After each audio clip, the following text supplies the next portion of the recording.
तो साथियों, जिस प्रकार से कल भारतीय बाजारों में तेजी हुई है, सभी ब्रोकरेज हाउसेस चिंतित हो गए हैं कि भारतीय बाजारों में ऐसा क्या हुआ है जिसकी वजह से इतनी ज़बरदस्त रैली आती हुई दिखाई दी है। 3 कारण जो भारतीय बाजारों की गिरावट के पीछे पड़े थे। पहला था कि जो चुनाव नतीजे आए थे, उसके बाद जो बजट आता हुआ दिखाई दिया, जहां पर कैपिटल गेन टैक्सेस बढ़ते हुए दिखाई दिए। तीसरा कारण यानी कि मदर ऑफ मार्केट यानी कि यूएस मार्केट में पिछले कुछ दिनों से जिस प्रकार की गिरावट आई, वो गिरावट देखते हुए सभी ब्रोकरेजेस हाउसेस यही कहते हुए नज़र आ रहे थे कि भारतीय बाज़ारों में अभी भी गिरावट ही होगी। लेकिन फिर से भारतीय बाज़ारों में ऐसी गिरावट और ऐसी रिकवरी होना बहुत बड़ी बात हुई। आप देख सकते हैं स्क्रीन पर भी क्रिस वुड को, क्योंकि वो जेफरीज के विशेषज्ञ हैं, तो उनका भी यही मानना था कि भारतीय बाज़ारों में गिरावट आ सकती है। लेकिन वो ये कल की तेज़ी देखते हुए आश्चर्यचकित हो रहे हैं। उनको विश्वास नहीं हो पा रहा है कि भारतीय बाज़ारों में ऐसी भी तेज़ी आ सकती है। और जिस प्रकार की तेज़ी आई, वहाँ पे इन्फोसिस, टीसीएस ऐसे ही करीब 7 शेयर निफ्टी 50 के ऑल टाइम हाई यानी कि 52 वीक हाई लगाते हुए नजर आए। और ऐसी बात यानी कि 52 वीक हाई लगना निफ्टी 50 के शेयरों में तो एक बहुत बड़ी बात मार्केट के लिए होती है, क्योंकि आपको पता है कि जिस प्रकार की कंडीशन भारतीय बाज़ारों की है, पहले से ही ज़बरदस्त तेज़ी का मूड माहौल बन चुका था। और वहाँ पर ऐसी खबरें आना भारतीय बाज़ारों के लिए, भारतीय अर्थव्यवस्था के लिए बहुत अच्छे संकेत भी देते हुए नज़र आ रहे हैं।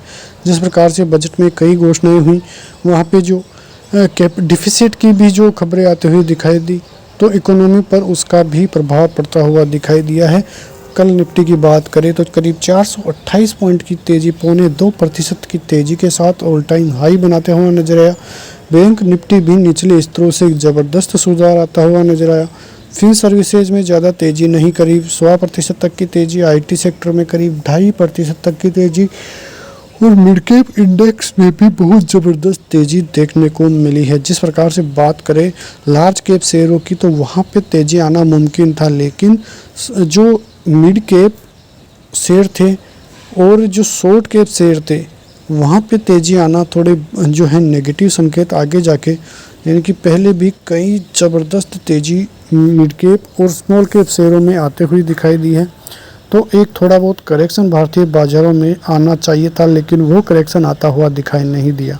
लेकिन ऐसा कई विशेषज्ञों का मानना है।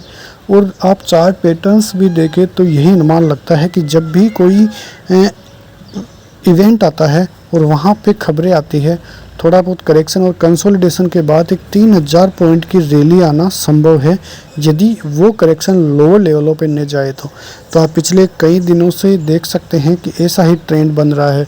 और यदि ऐसा हुआ तो मार्केट 24 से 25, 26 और 27 हज़ार तक जा सकता है। यहाँ पे 25 हज़ार तो आने वाला है, लेकिन ऊपर 2000 पॉइंट की तेज़ी कई विशेषज्ञ अभी भी मानते हुए दिखाई दे रहे हैं। तो ये सभी न्यूज़ें भारतीय बाज़ारों के लिए चलती हुई नज़र आ रही है। यदि आपको भी हमारा चैनल अच्छा लगता है तो चैनल को सब्सक्राइब कीजिए, यदि आप नए हैं, और लाइक कीजिए, क्योंकि ऐसी ही खबरें हमारे चैनल से रोज़ाना आपको मिलती हुई दिखाई देगी। मिलते हैं नेक्स्ट वीडियो में, तब तक के लिए नमस्कार। जय हिंद, जय भारत, वंदे मातरम।